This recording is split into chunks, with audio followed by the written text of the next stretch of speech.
Welcome to the Loaded Cannon. And you all know I'm going to be buzzing today because return of the sack. It was perfect. We couldn't script that story any better. Months and months and months out of the team, injured. And truly, I didn't know whether we'd see him play any meaningful part for Arsenal for the rest of the season when he got injured. But obviously, we've been hearing stuff on the grapevine that his return is going well and that he's going to come back, perhaps in time for Madrid, etc. And what a massive boost coming back into the team just before the Madrid game. And it's going to be hard for me not to talk about the Madrid game non-stop throughout this because that's what I'm really excited about. Today was just, was just a sort of a little warm up for the Madrid game, but we still had to win this game in its own right. But I cannot wait for that Madrid game. I cannot explain to you how excited I am to watch that game and for that evening. But today, Arsenal did the business against a Fulham team that were very resolute. We know they're going to be a difficult team to beat. They're having a decent season, and you know what? They've got some dangerous players in their team as well. They're capable of scoring, and they did that. We didn't defend well enough, in my opinion, for our dominance, but they did manage to carry some threat. But Arsenal, on the other hand, look, the bad thing from tonight, obviously, is Gabriel, and we'll talk about Saka and how much that means and what it means for the Madrid game. But honestly, losing our centre back, and put in the comments below, actually, who do you think has been the better centre-back this season out of Gabriel and Saliba? Because I think there's a strong case to be made for Gabriel. And I just think to myself, look, Arsenal had adapted to playing without Bukayo Saka. We'd sort of got used to it. It wouldn't have been as much of a blow if Saka didn't return to the starting lineup as it, in my opinion, as it is a blow Gabriel coming out of the starting lineup days before the game, like a week before the game. He's, judging by the way he went down and what that typically means on a football pitch, he's not going to be back for Madrid.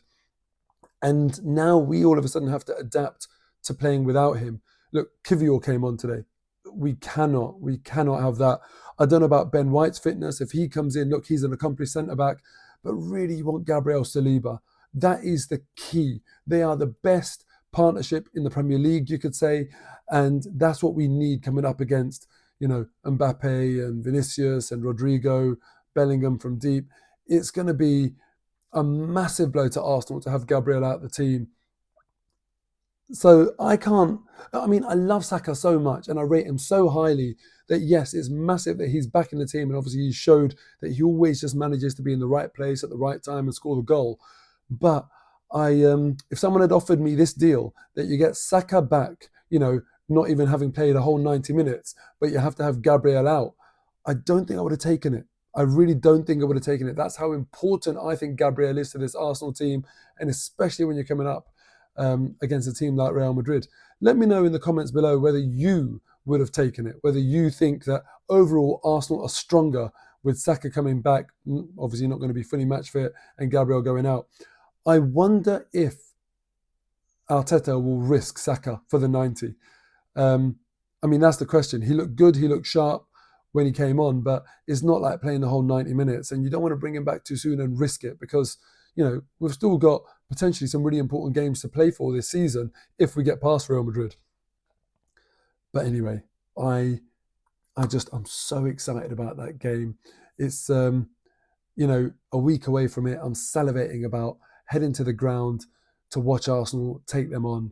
And let me know what you think is going to happen in that game. I personally fancy our chances. I really do. I think it could just be an unbelievably memorable evening. So let's see what happens. But I'm looking forward to it for one. Obviously, away from home is going to be really, really tough. But at home, I'd say we're the favourites, and we've got nothing to fear. In all honesty, I think we can go and get a result against Real Madrid. If we lose at home to Madrid, tie over, and I'll be hugely disappointed. Even at this stage, I wouldn't take a draw. I think we can go and get a win against Real Madrid, and I want to see Arsenal do that. We are a decent team. We're not, we're second in the league for a reason. Yes, we haven't been the best team in the league, but we have been the second best team in the league. And in this league, in the Premier League, that is That tells you something. It tells you that you're a bloody good team, because it's not an easy league to be in. Whilst Real Madrid, if you look at them in their league, I think it's an easier league, and they're not top. They're second as well. I sometimes I do think to myself though that look, Real Madrid in the Champions League are just something else, and they just, I don't know whether they've got just that know-how in this competition and that belief because of their history, or whether it's just referees, because you see it all the time, and that's why we cannot go to the Bernabeu without an advantage, because you have to almost legislate for Real Madrid getting dodgy decisions. I've seen it way too many times. I'll tell you one thing though. If Gabriel Martinelli plays the way he played today, that I think is one of the best performances I've seen from him all season. I don't know where it came from. He was absolutely brilliant. Um, and we need that. We really, really do need that. He was so direct, so effective. And I love Martinelli, but I have given him some criticism this season. And I have asked the question that, look, can he be improved on? And when I look at our team and I look at how often Martinelli gets the ball one-on-one and doesn't seem to give his defender hell. Well, he gave Castagna hell today. And I just think to myself, look, there are players like you could say Jeremy Doku and Matoma and Nico Williams, specialists one-on-one, that you think to yourself, in the way that Arsenal play, because we're predominantly down the right-hand side, when Martinelli gets the ball, we almost isolate him against someone, and he doesn't do enough. Today he did. If he can do that against a Real Madrid team that are not going to sit back, oh my God, we could be in for some joy. Because if we've got Saka down the right and Martinelli playing like that down the left, we are in with a chance. He played brilliantly today. I was disappointed we conceded the goal. We can't be doing that against Real Madrid. And we haven't kept enough clean sheets in the Premier League this season. Unfortunately, those things can really start to bite you. In the Premier League, yes, it's a standalone game, you get the 3 points, that's it. But in the Champions League, they can really, really bite you. I just hope Arsenal manage to keep that clean sheet and get a couple of goals, 1 or 2 goals against Real Madrid. I would bite someone's hand off for that. Anyway, Ethan Nwaneri, just turned 18 years old. It was his birthday last month. A happy birthday to him.